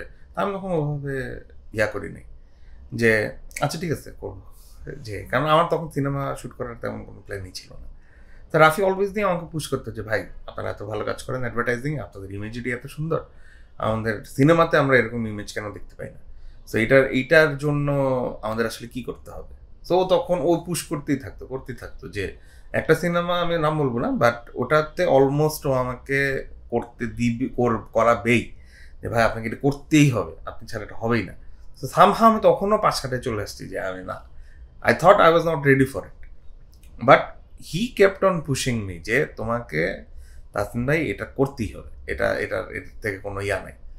তা যখন তুফানের কথা বললো যে একটা গ্যাংস্টারের গল্প বলবো আমরা ভাই, সো আমরা চিন্তা করতেছি যে এটা আপনার সাথে করতে চাই আমরা, বাট আমি খুবই কনফিডেন্ট, বা যেহেতু আমি কখনো সিনেমা করি নাই, যেহেতু প্রোডাকশন হাউস বা এটার সাথে SVF জড়িত ছিল, ইন্ডিয়ান প্রোডাকশন হাউস জড়িত ছিল, সো অনেক বড় বড় প্রোডাকশন, অনেক বড় বড় মানুষ এটার সাথে জড়িত ছিল। So he was the one যে কনভিন্স করছে যে আমাকে নিয়েই শ্যুট করতে হবে, এবং আমার উপরে ওর ভরসা আর কি, যে তোমাকে তখন শ্যুট করতে হবে, তুমি করবে। তা আমি তখন ফার্স্টে একটু নার্ভাস ছিলাম যে কি হবে, এরকম বড় সিনেমা তো কখনো ওভাবে দেখি নেই। তারপর আমি আমার রিসার্চ শুরু করলাম। আমি অলওয়েজই ভেরি ডাউন টু আর্থ। দর্শক পছন্দ করছে, এটা বড় যে তখন I did all my researches and started doing recces everywhere. আর সিনেমাতে সবচেয়ে গুরুত্বপূর্ণ হচ্ছে কি সিনেমার প্রি প্রোডাকশন। সো আমরা প্রি প্রোডাকশন করছি প্রায় 2 মাস মতো। সো শুটিং ম্যাক্সিমামই হয়েছে তুফানের, সবাই জানে এখন এটার ইন্ডিয়াতে শ্যুট হয়েছে। আমাদের ফার্স্টে হায়দ্রাবাদে শ্যুট করার কথা ছিল। হায়দ্রাবাদে we did everything. Toofan shoot হয়েছে মূলত কলকাতায়, কিছু অংশ শ্যুট হয়েছে বাংলাদেশে। সো এটা তাণ্ডব 95% শ্যুট হয়েছে বাংলাদেশে। তাণ্ডবের এক্সপিরিয়েন্স আমি পরে আসতেছি, ওটার ভেরি ইন্টারেস্টিং এক্সপিরিয়েন্স। সো তারপর হায়দ্রাবাদে সামহাও আমাদের লোকেশন থেকে শুরু করে বাজেট থেকে শুরু করে সব কিছু ডিডন্ট ওয়ার্ক আউট। সো হায়দ্রাবাদে পুরো রেকি করার পরে, পুরো প্রি প্রোডাকশন করার পরে we had to fall back, যে আসলে এটা হচ্ছে না। তো তখন আমাদের কাছে 2টা অপশন ছিল, হয় বাংলাদেশ নাহলে ঢাকা, নাহলে এটা, কারণ ঈদ চলে আসতেছিল and we had to start shooting. তো আমাদের তখন প্ল্যান হলো যে এটা আমরা কলকাতা বেসড, যেহেতু আমাদের সাথে কলকাতার মানে structures and similarities and roads and highway এগুলা মোটামুটি মিলে, সেহেতু আমরা কলকাতাটাকে একটা বেস ধরলাম এবং কিছু পার্ট আমরা সিমিলটেনিয়াসলি বাংলাদেশে শ্যুট করলাম। সো ওটা was a different experience in a sense যে এর আগে কখনো ফার্স্ট অফ অল এত বড় সেট আমরা করিনি। তারপরে হচ্ছে গিয়ে যে একটা ডিফারেন্ট দেশের ক্রুর সাথে কাজ করা কিন্তু আরেকটা ডিফারেন্ট এক্সপিরিয়েন্স। যদিও আমাদের ল্যাঙ্গুয়েজ এক, বাট মানে আমার ক্রুকে আমি একভাবে ডিফাইন করি, আবার বিদেশে গেলে বিদেশের ক্রু তোমাকে আবার জাজ করে যে how good is this guy, যে ও যে আসছে শুট করতে, এরকম একটা ছেলে বলতেছে। So you will get judged by বিদেশি crew, by the team. So first 2-3 দিন you have to prove yourself to those people, যাদের সাথে তুমি হ্যাঁ আই এম ওয়ার্থ দ্যাট, যে আমি যে এখানে কাজ করতেছি তার মানে I earned it. So no matter what you do, so এই প্রসেসের মধ্যে তোমার যাইতে হবে। সেটা আমি ফার্স্টের কয়েকদিনে বুঝতে পারছি যে okay this is what happening. তো আরও মজার এক্সপিরিয়েন্স হচ্ছে কি যে আমি এর আগে যদিও আমি 350-400 কমার্শিয়াল করছি, I never work with Shakib Khan. এই তুফানের ফার্স্ট ডেতে আই ওয়াজ দ্য ওয়ান যে ফার্স্ট শট যে শাকিব খান। how is his effort? আমার শাকিব খানের এফোর্ট আমি যদি বলি, আমি তো বাংলাদেশের অলমোস্ট সবার সাথেই শুট করছি, incredible guy to shoot with. মানে এটা টু বি অনেস্ট, যে এটা এমন না যে হচ্ছে গিয়ে যে আমাকে জিজ্ঞেস করতে দেখে আমি বাংলায় বলতেছি, he is the most comfortable guy to work with. Fantastic. তুমি যদি টাইমিং সেন্স বলো, তুমি যদি আপনার এফোর্ট বলো, বলো, তা আমাদের আমি জানি না তুফানের যারা দেখছে তারা বলতে পারবে যে আমাদের ফার্স্ট ডে ফার্স্ট শট ছিল হচ্ছে গিয়ে সাকিব ভাই একটা টেবিলের উপর দাঁড়ায় টাকা ঢালে, পুলিশের গায়ে টাকা ঢালে। So that was the first shot I shot of Shakib Khan. So that যে তারপরে ওটাতেও আমরা অনেকক্ষণ একটা ডিলে হচ্ছিল যে ওনার চুল নিয়ে, তো ওনার হেয়ার স্টাইল যে যিনি করছিল ওই দিন ও সেটা আসেনি, সেটা আরেকটা হেয়ার স্টাইল আসছে এবং he didn't get it correct যে ওনার যে আর তুফানের হেয়ার স্টাইল মানে এটা তো ফিল্ম, তো একবার যদি আমি একটা জিনিস শুট করে ফেলি that's printed, so we can't go back, so ওই hairstyle you have to continue through the whole film. So that was an epic failure first দিন প্রোডাকশনে। তো আমরা 3 ঘন্টা এভাবে মাথা হাত দিয়ে বসে আসছি, আমি তো চিন্তা করতেছি অ্যান্ড শুটিং এ জাস্ট হেয়ার স্টাইল, আর শুটিং এর time is money, every second you waste and you have to spend money, it's lakh টাকা উড়ে যাবে। হ্যাঁ, সো এরকম। আর এই তুফান তাণ্ডবের মতো shooting team it's huge team, প্রতিদিন মিনিমাম 150 থেকে 200 লোক থাকে on the floor at any given cost. So এই এক্সপেন্স তখন সবার তো পাগলের মতো অবস্থা যে কি হচ্ছে। তারপর সাকিব ভাই আসলো, সাকিব ভাই দেখলো যে ক্যামেরা কিভাবে মুভ করবে, অ্যান্ড আমরা তো একটু ভয় ভয় আসছি যে কি হবে এই লোকের সাথে কোনোদিন না। হেয়ার স্টাইল তারপর আসছে তারপর ফিক্স করছে, তারপর উনি আসছে, সেটা আসছে সাদা কোট পরে। অ্যান্ড সবাই বলে না যে he has an aura, this guy has an aura, যে ওকে দেখলে আসলে বোঝা যায় যে he is a mega star, যে when he walks in and he does his thing, মানে you'll be a fan of him যে just to see him doing his things. ওই ফার্স্ট শটের পরে মাই ইনার ফিয়ার ব্রোক। আমি তুফানের মতো মানে তুফান যখন আমি দেখছি, আমি ফার্স্ট দেখছি ওনাকে এইভাবে, and I was like literally surprised যে শাকিব খান এরকম, মানে আই ওয়াজ সারপ্রাইজড বিকজ ওনাকে তো এইভাবে দেখি নাই আগে। কারণ আমাদের জেনারেশনের কাছে সাকিব খান ওয়াজ ডিফারেন্ট। আমরা হচ্ছে কি ছোট ছোট মুভির স্নিপেটস দেখছি টিভিতে, ধরো সময় দেখছি, আমাদের ছায়াছবির গানে হয়তো টিভি চালালে দেখছি, অথবা ওই যে টিভিতে যখন সাকিব খানের মুভি চলতো তখন দেখছি, এইভাবে সাকিব খানকে দেখছি। তো আমরা যতই বলি আমাদের এই জেনারেশন অথবা the way we grow up, আমরা কিন্তু সাকিব খানের সিনেমা এর আগে হলে গিয়ে দেখি নাই। সো এই ঢাকার এই জেনারেশনটা দেখে না, এরা যতই বলুক না কেন ঢাকার জেনারেশনটা কিন্তু দেখে না। ঢাকার 90s সাকিব খানের ভিডিওতে দেখছি, আমরা টিভিতে দেখছি, we were not expose to that. So ওই যে শুরু হলো সাকিব খানের সাথে ওই জার্নি, মানে মেকিং জার্নি। সো আলহামদুলিল্লাহ that's still going on, and I am still a very big fan of this guy. যে ও যখন যেটা everyone is a fan now, হ্যাঁ, সো ও যখন যেটা করে ওটা আনবিলিভেবল ট্রানজিশন। মানে এর আগের থেকে ট্রানজিশনটা শুরু হয়েছে, এর আগের থেকে উনি প্রিয়তমা করছে, তারপর তার আগে রাজকুমার করলো, তা এই তখন থেকেই ওনার এই ট্রান্সফরমেশন সবাই যেটা বলে যে সবচেয়ে হিট ওনার এখন পর্যন্ত নাম্বার ওয়াইজ আই থিঙ্ক না, তাণ্ডব তো এখন স্টিল গোয়িং অন, দেখা যাক কতটুকু করে। নাম্বার ওয়াইজ আই থিঙ্ক বরবাদ আর তুফানের যে কোনো একটা, মানে যদি আমি শুটিং নাম্বার ওয়াইজ বলি, Toofan was an industry hit. So Borbaad hit ছিল, বরবাদ ইজ ভেরি হিট, তুফানও হিট ছিল, হ্যাঁ হ্যাঁ। But number wise I think Borbaad একটু আগায়, অথবা আমি শিওর না, আমি I am not a number guy. So ওটা। আর তুফানে আরেকটা যেটা ছিল যে তুফানের অ্যাকশন সিকোয়েন্স, তো তুফানের অ্যাকশন সিকোয়েন্সে এর আগে হচ্ছে গিয়ে ধরো অ্যাডভার্টাইজিং আমি ছোটো ছোটো অ্যাকশন শ্যুট করছি, ওরকম বড় কিছু কখনো করিনি। So that was my learning process how to shoot action. Action is a different ball game. Normally আমরা যেভাবে ডায়লগ শ্যুট করি অথবা গান শ্যুট করি, অ্যাকশন ওভাবে শ্যুট হয় না। বরবাদের দেয়ার ওয়াজ আ সিন, আমি বলি, উনি হেলিকপ্টারে করে আসে, he starts firing. I was like, oh my god, he shoot, মানে এইটা কেমনে শুট করছে, মানে I was just simply surprised. বাংলাদেশের ইতিহাসে আমি এই টাইপের কিছু দেখি নাই। So I was like, oh my god. The thing is, he started doing this. So, Bangladesh মানে ইমপ্রুভ করছে ভাই। The thing is, হ্যাঁ এটাই মানে জিনিসটা ডিফারেন্ট ছিল। আরেকটা জিনিস যেটা যে he is a very quick learner. উনি হ্যাঁ আমি জানি না এটা আমার কাছে আমার থিওরি হচ্ছে কি যে উনি যেহেতু বর্ন ডান্সার সেহেতু উনি এবং অ্যাকশন শুট করা ইজ আ কোরিওগ্রাফ। অ্যাকশনটা পুরোটাই নাচের মতো কোরিওগ্রাফ করতে হয়, যে একবার ঘুষি এদিকে যাবে না একবার এদিকে যাবে, এদিকে গেলে কোন দিকে রিয়াকশন দেবে, এদিকে গেলে কোন দিকে রিয়াকশন দেবে। So these are all choreographed planned. So if you নাচে যেরকম একটা বিট মিস করলে একটা স্টেপ মিস করলে তোমার নাচ একটু আলাদা যাবে, অ্যাকশনে if you do that you have to retake, as simple as that.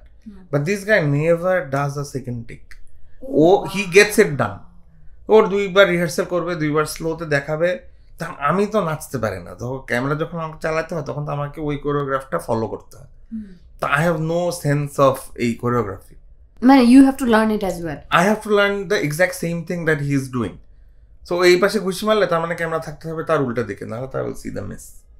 তো এই কোরিওগ্রাফটা শিখতে হয়। তো ও যত তাড়াতাড়ি ক্যাপচার করে আমার আর অনেক টাইম লাগে ওটা দেখে বুঝতে যে how is he doing it.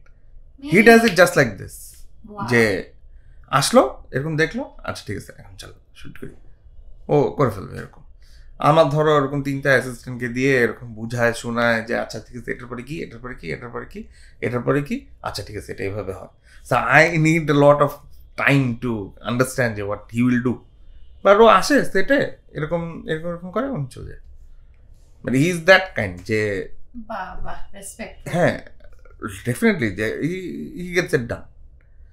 তো আমি ওটা শুরু করছি হচ্ছে গিয়ে তুফান থেকে। তুফানে যখন ওই অ্যাকশনটা করে, তুফানে আরেকটা খুব মজার সিন ছিল, সেটা সবাই বলে যে ওয়ান টেক একটা অ্যাকশন সিন। ওটা একদিনে শ্যুট করা, এক রাতের মধ্যে।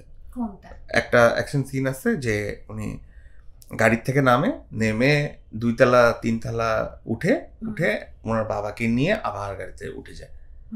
তো ওইটা দেখে মনে হয় যে অনেক বড়, বাট ওটা আসলে একদিনে এক বেলায় শুট করা একটা scene. Okay, let's talk about the most hyped thing now. Tandov. বল তাণ্ডবের এক্সপিরিয়েন্স। তাণ্ডব তুফান করার পর থেকেই আমাদের অলওয়েজই একটা প্রেশার ছিল। টাফি যখন আবারও বললো যে ভাই আমরা এবারও একটা অ্যাকশন শুট করব, but it has to B action. It cannot be like Tufan. It cannot be like any other action films. It cannot be random. It has to be action. যখন তোকে অফার করা হয়েছে, how did you feel? I feel very honored যে আচ্ছা যাক আমি এই তুফান যেহেতু করছি সেহেতু I did a good job I think, and they came back to me, so I feel very honored যে they still considered me. Excited? Yeah, I was very excited. Great. যে তাণ্ডব কোথায় শুট হয়েছে? তাণ্ডব মেইনলি বাংলাদেশে shoot হয়েছে। তাণ্ডব 5% shoot হয়েছে শ্রীলঙ্কায়। ওকে, ছোট্ট একটা পার্ট শুট হয়েছে শ্রীলঙ্কা। তা তাণ্ডব যখন আমি স্ক্রিপ্ট পড়ছি আই ওয়াজ ভেরি এক্সাইটেড, যে কারণ Toofan was all about heroism, একটু gangster movements and all. Taandob is a very story driven. যা story is happening, highest story is happening. And আমরা ছোটোবেলায় সবাই এই অ্যাকশন দেখে বড় হয়েছি, সবাই এই ব্যাংক ডাকাতি, চ্যানেল এরকম হাজার হাজার ফিল্ম আমরা দেখছি এবং ছোটোবেলায় দেখছি, এবং এগুলো আমার মনে গেঁথে আছে যে আচ্ছা ঠিক আছে দিস ইজ হাউ ইটস ডান, ডাকাতি হাউ ইটস ডান। হ্যাঁ, everyone has seen it. So আমার চ্যালেঞ্জ ছিল হচ্ছে কি যে how do I differentiate it from the other things that I have seen. So এইটা নিয়ে আমরা শুরু করলাম আমাদের pre production. It was almost 2.5 months pre production. তো আমরা টোটাল আমরা শুট করছি 37 days, বাট প্রিপারেশন রেকি মেলায় প্রায় 2 মাসের উপরে। I had to be in this film 2 মাস আর বেশি, আই থিঙ্ক ফেব্রুয়ারি থেকে জুলাই একদম মুক্তির আগ পর্যন্ত। তো মেইনলি এটা ছিল হচ্ছে গিয়ে যে আমাদের টিভি স্টেশনের সেট ছিল হচ্ছে এফডিসিতে। তারপর আমরা রাজশাহীতে খুব বড় একটা পার্ট শুট করছি। Rajshahi is a fantastic city, যে আমাদের উই হ্যাড টু স্ট্রাগল আ লট, হাজার হাজার মানুষ হ্যাঁ শাকিব খান যেখানে যায় সেখানে তো হাজার হাজার মানুষ চলে আসে। মানে এটা একটা অদ্ভুত এক্সপিরিয়েন্স, খুবই চ্যালেঞ্জিং এটা। যে ধরো ফার্স্ট দিন, এটারও একটা ইন্টারেস্টিং স্টোরি আছে। একদিন প্রথম দিন আমরা যেদিন পাবলিক প্লেসে শুট করা শুরু করলাম, সেদিন everything goat leaked, every frame we shot goat leaked. কোনো মানে একদিন তুমি দেখবা যে ওই দিন সোশ্যাল মিডিয়াতে খালি সাকিব আর সাবিলাই ছিল, যে every 2 seconds you see something, মানে আমি শুট করে ক্যামেরাতে দেখার আগে I can see it on internet, এইরকম বাজে অবস্থা ছিল। যে তারপর একটা পর্যায়ে আমরা মনে করলাম যে ক্যানট স্টপ ইট, এখানে এখানে তোমাকে এর মধ্যে শুট করে যেতে হবে। তো তখন রাফি বারবারই একটা কথা বলতেছিল যে ভাই এটা ছাড়ান, এইটা তো আমাদের সিনেমার মেইন স্টোরি না, it's a very sub story, তো এইটা লিক হলে আসলে আমাদের তেমন কিছু যায় আসে না। আমার খুব গায়ে লাগতেছিল যে আমি শুট করতেছি, আমরা এটা কেন মানুষ দেখতেছে এখন, মানে I was very anal about it, যে এটা দেখাই যাবে না, এটা ইয়া করা যাবে না। I started pushing the crowds out and all. যে তারপর রাফি আমাকে ধরে আনছে যে ভাই শুট কর, এগুলা লাগবে না, দেখুক মানুষ দেখুক। রাজশাহীর মানুষ এই দিক দিয়ে ভালো, যে ওরা ডিস্টার্ব করে না, ওরা দেখে দেখে এবং সামওয়ান এর মধ্যে, এই ক্রাউডের মধ্যে ওরা শুট করে, ওটা এক্সাইটমেন্ট। ওটা ইউ ক্যানট, মানে এরকম মেগাস্টার যখন কাজ করে তখন you can't hide excitement. So ওদের মানে যেখান থেকে আমার এরকম দেখছি, মানে গাড়ি আসতেছে, হাজার হাজার মানুষের গাড়ি আটকে রাখতেছে, গাড়ি ধরে রাখতেছে, মানে that's a very raw emotion to see. যে আমরা ক্যামেরাম্যানরা তো we always observe, so the excitement you see in their eyes, the emotions they show, it's unbelievable. এটা এই ইয়াটা দেখানো। তারপর একদিন আমি করলাম কি, যে ওই যে বৃষ্টির একটা সিন আছে, যে সাবিলা সাকিব খান বৃষ্টিতে ভেজে, সো বৃষ্টির সিন যখনই শুট করতে হয় তখন people get little bit insecure, যে ভিজে যাচ্ছে, মানে that lot of things happening, ভিজে যাচ্ছে, সাবিলা বৃষ্টিতে আছে। So I had to make sure that they feel comfortable at least in that set. তখন আমি করলাম কি, আমাদের তো অনেক বড় shooting unit, we have a lot of trucks, আমাদের সব মালামাল আছে ট্রাকে। তো যদি এইখানে শুটিং হয়, তা আমি এই চারিপাশ থেকে ট্রাক পার্ক করা শুরু করলাম। এখান থেকে আমি 8টা ট্রাক পর এভাবে পার্ক করছি, যাতে মানুষ থাকলেও মানুষ একটু কম এক্সপোজ হয় এখান থেকে। 8টা-9টা ট্রাক, মাইক্রোবাস ছিল এরকম 5-6টা। I think I have a picture of that, যে এইরকম পুরা এই আমি এখানে শুট করতেছি, এরা হাতে কিরম জানি না, বাট আমার মনে আছে যে আমি এরকম 8টা-9টা ট্রাক, সবাই আমাকে বলতেছি পাগল কি করে, ক্যামেরা চ্যানেল বাদ দিয়ে এগুলো করতেছে কেন। বাট আমার কথা হচ্ছে যে এটা কেউ দেখতে পারবে না, কারণ এটা শুট হচ্ছে and they are not comfortable. মানুষজন তাকায় আছে, বৃষ্টিতে ভিজতেছে, ইটস নট, এটা মানুষজনের জন্য অনেক এক্সাইটিং, বাট অ্যাক্টরসদের জন্য ইটস ভেরি আনকমফোর্টেবল যে এতগুলো মানুষ তাকায় আছে এবং সমানে ফোনে ভিডিও করবে। আমার মনে হয় 50-60 জন মানুষকে অ্যাপয়েন্ট করছিলাম জাস্ট টু স্টপ, যে মানুষ ভিডিও করবে না। আর আমি এই পাগলের মতো এরকম ট্রাক চারিপাশ দিয়ে ঘিরে আমার ক্যামেরার চারপাশে দিয়ে এবার শুট কর। তাও উই গট লিকড ইন। একজন ভিডিও করছিল কোন একটা গাছের উপর থেকে, ইটস ম্যাডনেস, অ্যাবসলিউট ম্যাডনেস। এগুলো তো চ্যালেঞ্জেস ছিল, হ্যাঁ ঠিক আছে, মানুষজন হ্যান্ডেল করা। সো হোয়াট ইজ দ্য মানে biggest challenge you have face during the shoot of তাণ্ডবের সবচেয়ে বড় চ্যালেঞ্জ যেটা বলতে গেলে যেটা ছিল হচ্ছে যে টাইম। সামহাও আমাদের প্রোডাকশন অনেক দেরিতে শুরু হয়েছে, যখন থেকে শুরু হওয়ার কথা ছিল তারও প্রায় 20-25 দিন পরে গিয়ে প্রোডাকশন শুরু হয়। তো সেইটাতে যেটা হয়েছে যে আমাদের পোস্ট প্রোডাকশনের টাইম কমে গেছে এবং আমাদের শ্যুট টাইম অনেক কমে গেছে। সো কমার্শিয়াল সিনেমাতে যেই লাক্সারিটা আমরা অলওয়েজ পাই যে আমাদের একটু টাইম থাকে, আমরা একটু লেন্থি করে শ্যুট করতে পারি, বাট তাণ্ডবে ইট ওয়াজ লাইক কাট টু কাট, যে এইটা এই দিন এভাবেই শ্যুট করতে হবে, এর বাইরে কিছু নাই, মানে খুবই ক্রাঞ্চড শ্যুট। আর আরেকটা যেটা মেইন চ্যালেঞ্জ ছিল যে বাংলাদেশের ইনফ্রাস্ট্রাকচারে এত বড় একটা সিনেমা পুল অফ করা। সো এই প্ল্যানিংটা, মানে আমাদের সিনেমাটোগ্রাফিতে সবারই একটা ধারণা আছে সিনেমাটোগ্রাফি মানে গান থেকে আমরা নিলেই হয়ে যায়, বাট ব্যাপারটা একদমই এরকম না। এটার 70% হচ্ছে ম্যানেজমেন্ট, 30% হচ্ছে shoot. So managing all the department, starting from sets, location recce, কোন লোকেশনে শ্যুট হবে, কেন শ্যুট হবে, কোন একটা লোকেশনে শ্যুট করতে গেলে হ্যাঁ। সো ওই সেটসের প্ল্যানিং আমাদের সেট ডিজাইন করছে শিহাব নুরুন নবী। শিহাব ভাইয়ের সাথে ঝগড়া থেকে শুরু করে মারামারি থেকে শুরু করে সব কিছু হয়েছে জাস্ট টু বিকজ যে এই সেট কিভাবে আমার সিনেমাকে সার্ভ করবে। সো এই সেট যখন শুরু হয়, সেটের আইডিয়াটা তো স্ক্র্যাচ পেন অ্যান্ড পেন্সিল থেকে শুরু হয়। সো পেন অ্যান্ড পেন্সিল থেকে ইউ হ্যাভ টু থিঙ্ক যে এটা সিনেমার লাস্ট পর্যন্ত how do this set serves you, যে এখান থেকে কোথা থেকে হেঁটে যাবে, কোথায় গিয়ে ফাইট হবে, কোথায় গিয়ে যে এন্ড হবে, কোথা থেকে কে বের হবে, কে ঢুকবে, সব কিছু ডিপেন্ড করে how you will design the set, and once the set is design you can change much. So এটা আরেকটা চ্যালেঞ্জ যে এই ইনফ্রাস্ট্রাকচারে এরকম একটা সেট ডেভেলপ করা, এন্ড মানে দ্য স্টারস ওইভাবে শুট করতে হবে।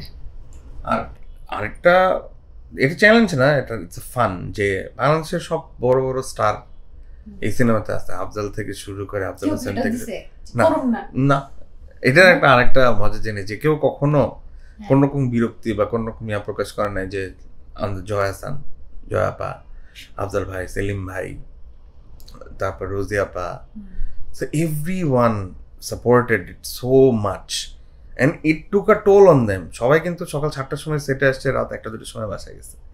সো এইরকম একটা হেকটিক স্কেজুলে, এবং এটা হচ্ছে সম্পূর্ণ গরমকালে, হাফ শুট হয়েছে রোজার মধ্যে, হাফ শুট হয়েছে রোজার পরে, and it was insanely hot every day. Temperature was like, রাজশাহীতে যেহেতু আমরা শুট করছি, টেম্পারেচার ওয়াজ লাইক 40-র কাছে। হ্যাঁ, সো হ্যাঁ হ্যাঁ, space has to look good. তারপর আমাদের ম্যাক্সিমাম সিটি তো এয়ার কন্ডিশন নাই।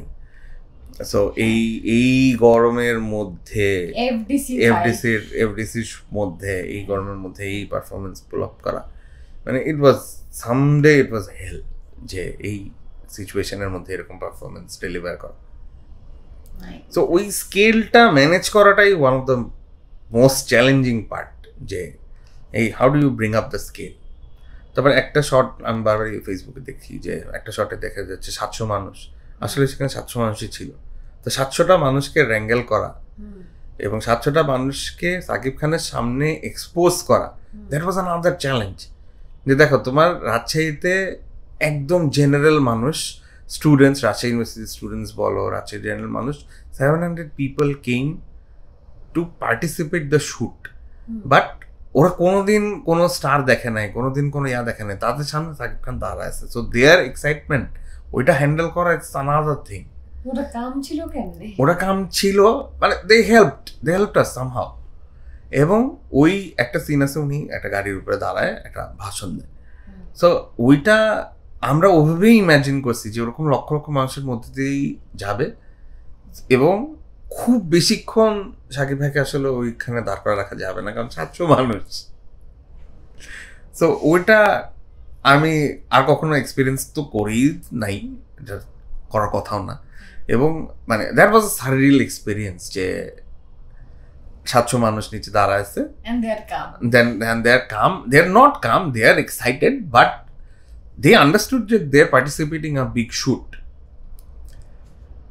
এবং মজা হচ্ছে কি যে এই গাড়ির উপরে তখন যখন আমি ক্লোজ আপ নিতে গেছি, গাড়ির উপরে মি অ্যান্ড সাকিব ভাই having a small talks, and পাশে হাজার হাজার মানুষ আমাদের দিকে তাকায় আছে। এটা অদ্ভুত ফিলিং যে সাকিব ভাই বলছে যে আমার হাত এরকম ঠিক ছিল কিনা, ইয়া ছিল কিনা, আমি দেখছি হাজার হাজার মানুষ তাকায় দেখছি। Wow, that was a মানে real experience, পাড়াবাড়ি এক্সপিরিয়েন্স। তারপর আরেকটা যেহেতু যে টাইম ক্রাঞ্চের জন্য যেটা ছিল, তা আমাদের জেইলের শুটটা করতে হয়েছিল, এক শুট যদি ধর এক শট যদি 7 বার দিতে হয় তো time, so you have to get it right, যে ওই 700 মানুষকে তো 1 ঘন্টার মধ্যেই তোমার শুটটা শেষ করতে হবে, আসলে তো ওর বেশি তো রাখা যাবে না এত মানুষ। তো ওই every team has to pin point their stuff, যে ক্যামেরা ক্রেনে ছিল, ক্রেন ঠিকঠাক মতো মুভ করতে হবে, স্টেডিয়াম ঠিকঠাক মতো মুভ করতে হবে, lighting has to be pin point. So ওইটা ওয়াজ সাম আদার চ্যালেঞ্জ। আরেকটা ইয়া ছিল যে সাকিবের ডেডিকেশন লেভেল যদি আরও বলি, যে আমরা একটা জেলের যে ফাইটটা দেখছি, সেই ফাইটটা পুরোটা করতে হয়েছে রাতে, কারণ কোনোভাবেই যে লোকেশন আমরা পাইছি সেই লোকেশন ওটা ডে লাইট লিক করে, এবং ওই লোকেশনে রাত ছাড়া পসিবল না। তো শ্যুট শুরু হওয়ার কথা হচ্ছে গিয়ে সকাল সন্ধ্যা 5টা থেকে সকাল 5টা পর্যন্ত শ্যুট করতে হবে, and it has to be done at night only. So টানা 3 দিন ওনাকে এরকম সারা রাত জেগে এই হেভি হাই লোডেড অ্যাকশন করতে হয়েছে। হ্যাঁ, সো কি পরিমাণ ডেডিকেশন না থাকলে যে এটা করা যায়। হ্যাঁ, the team of course my team, আমি প্রাউডলি বলি যে আমার টিম বাংলাদেশের ওয়ান অফ দ্য বেস্ট, যে I got lucky with all the people that I recruited in my team, and they still work for me, and I very proudly say that they have the best in Bangladesh. So এটাই আর কি, যে মানে অসম্ভব dedication না থাকলে এটা পুল of করা যায় না। এখনো তো ফাটাফাটি উঠতেছে তো stand up. So thing is এই ব্যাকগ্রাউন্ড স্টোরিটা তুই শেয়ার করলি, I don't think anybody has shared this. আমি এই রিসেন্ট 2-3 দিন আগে দেখছি হলে, এবং দর্শকরা নিশ্চয়ই জানে যে এটা খুবই বাজেভাবে পাইরেটেড হয়েছে। সো পাইরেটেড হওয়ার পরও মানে দ্য প্রাউড আই টেক, যে আমি যখন হলে গিয়ে দেখছি ইট ওয়াজ হাউসফুল। তো একটা ছবি 5 দিন আগে, হ্যাঁ, সো এটা চিন্তা করো যে একটা ছবি সবার ফোনে ফোনে পৌঁছে গেছে সামহাও, অ্যান্ড আমাদের প্রোডাকশন অনেক ট্রাই করছে এখন আটকাইছে সামহাও, বাট এটা সবার ফোনে ফোনে আসছে, বাট সামহাও তুমি এখনো সিট পাবে না। তুমি সন্ধ্যা 7টার সময় শো দেখতে চাও, you will not get any seat. হ্যাঁ, so I hold an immense proud যে দেখো আমরা একটা জিনিস করছি যেটা সবার ফোনে আসার পর ঘরে দেখা গেল ও হলে গিয়ে দেখবে, কারণ they know the experience. That is something to be proud of. Exactly. Congratulations to you. Shabash, you've done a great job, and kudos to Shakib Bhai. Shakib Bhai has done a tremendous job, mashallah. And onar last quite a movie to out of the world. খুবই পছন্দ করছি। মানে বাংলাদেশের film industry change হচ্ছে দোস্ত। আরেকটা জিনিস যে আমাদের প্রডিউসারদের কেউ ঠিকমতো আই থিঙ্ক রেট করে না, বাট আমি যেহেতু এটা প্ল্যাটফর্ম একটা বলি যে শাকিল ভাই যে আমাদের প্রডিউসার, সো আমাদের কিছু কিছু চাহিদা কিন্তু থাকে অ্যাজ আ ম্যাডম্যান, যে এরকম অবাস্তব জিনিস আমরা মাঝে মাঝে চাই যে আমার 3 ট্রাক লাইট লাগবে। সো এটা সাপোর্ট করতে পারাও কিন্তু একটা বড় চ্যালেঞ্জ, যে দে ডোন্ট গেট স্কেয়ার্ড, যে দে কোয়েশ্চেন আ লট যে কেন লাগবে, এটা হবে। বাট আমি যেই জায়গায় 4 বছর আগে ছিলাম সেই জায়গায় কিন্তু প্রডিউসাররা was not ready to support us like this. So এখন যে ওনারা যে এই সাহসটা করেন, সো এইটার জন্যই কিন্তু আমাদের ইন্ডাস্ট্রি অনেক দূর আগাইছে। So they get behind, that's a big change. সবাই দেখে যে ডিরেক্টর করছেন, সাকিব খান করছেন, সবাই করছেন, but behind the scene this people are incredibly important and incredibly supportive. That's why we can go forward with this. You can pull off the whole thing. Yeah. So we have discussed a lot about Tandov, and I'm so proud of it. That মানে আমার কাছে বাংলাদেশের cinema কি ছিল, তোর কাছে কি ছিল?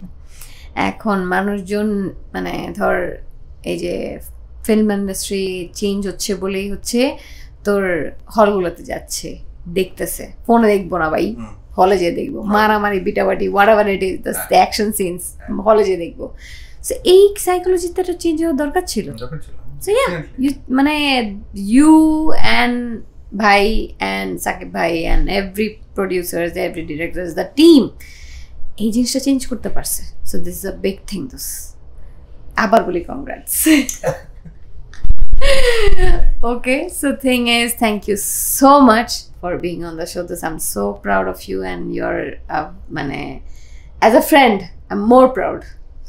So আমরা শুরু করছি একসাথে। চিন্তা কর, আমার ইন্ডাস্ট্রি আলাদা, তোর ইন্ডাস্ট্রি আলাদা, you're doing good, mashallah. So yeah, and you're doing great as well. Thank you so much.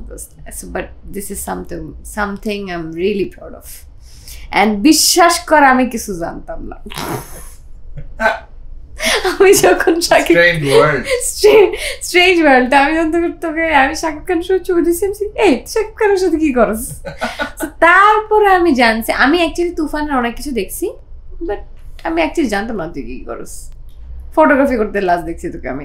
So তারপর আমি জানছি যে you shot Toofan as well, and you shot Taandob. ভাই কি বলবো আর, So yeah, great job Dost, great job. Thank you so much for coming to our studio Dost, and তোর স্টোরিও আমি শুনছি অ্যাকচুয়ালি এই স্টোরিগুলো আসলে মানে কি বলবো ইন্সপায়ারিং, মানে you have invested a lot of on yourself, ঠিক আছে? নাহলে তুই এই যে 450 কমার্শিয়ালের কথা তুই বলছস, এটা কে জানতো? আমি নিজেই তো জানতাম না। So thing is, yeah, you have developed a lot and you have invested in yourself. So এটা খুব কম মানুষ পারে দোস্ত, খুব কম মানুষ পারে। অ্যান্ড মানে being constant in your, this is your passion, right? So এই প্যাশনটা ধরে রাখা অনেক important, I feel like. So এইটা ধরে রাখতে পারলেই মানুষজন আসলে ওই পর্যায়ে যেতে পারে। So yeah, kudos to you. Thank you so much Tasin, তুই আমার স্টুডিওতে আসছোস, আজকে টাইম দিছোস। অ্যান্ড সবাইকে ধন্যবাদ, আপনাদের সবাইকে ধন্যবাদ আমাদের শোটা দেখার জন্য। আর আমরা ছোটো ছোটো ক্লিপস বানাবো, অনেক ফাড়াফাড়ি ভিডিওস বানাবো, ছোটো ছোটো ক্লিপস বানাবো। আমাদের ফুল ভিডিও দেখতে পারবেন আমাদের ইউটিউবে, অ্যান্ড আমাদের শর্ট ভিডিও দেখতে পারবেন হচ্ছে আমাদের ফেসবুক যে পেজটা আছে অফিসিয়াল, আমি প্রতিনিয়ত এখানে আপলোড করি।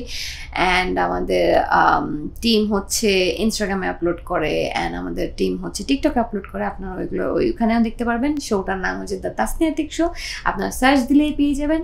সো সি আওয়ার মিরাকলস, আমরা অনেক জোস কন্টেন্ট বানাই, ইনশাল্লাহ আপনারা এখান থেকে অনেক কিছু শিখতে পারবেন, অনেক কিছু মজার মজার জিনিস দেখতে পারবেন। Thank you so much for watching. So this is Tasniatik signing off, and thanks to Tasin. High five. By.